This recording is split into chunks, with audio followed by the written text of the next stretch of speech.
When it comes to beer, Milwaukee is Brew City, but it's also one of the most segregated cities in the country. The brewing industry, no different. New at 10, Tom Durian talked with a beer historian and brewery that are hoping to change all that.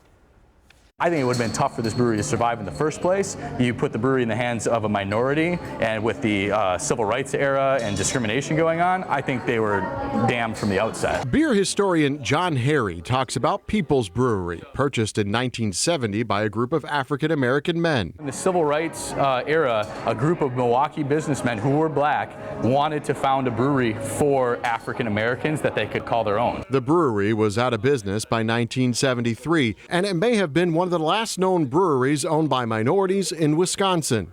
And nationwide, the numbers aren't much better. The Brewers Association says while 60.8% of the country is white, nearly 65% of breweries are white-owned, and an overwhelming number of those owners are men. There's underrepresentation of females, there's an underrepresentation of minorities in beer and in beer culture. Simon Meconio is one of 3 guys that opened Venture Brewing in Milwaukee's Washington Heights neighborhood. They opened it here to take advantage of the diverse neighborhoods surrounding it.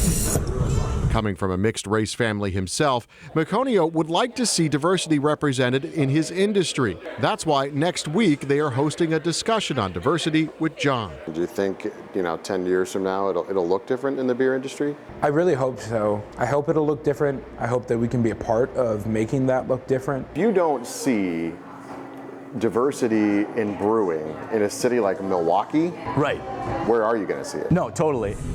The lack of diversity in brewing is so prevalent that the Brewers Association has hired a diversity ambassador. In Washington Heights, Tom Durian, today's TMJ4. Tom, thank you. Venture Brewing is hosting that talk about diversity in brewing 1 week from tonight. It is free and open to the public at the brewery on North Avenue. Of course, we have information about the event at TMJ4.com.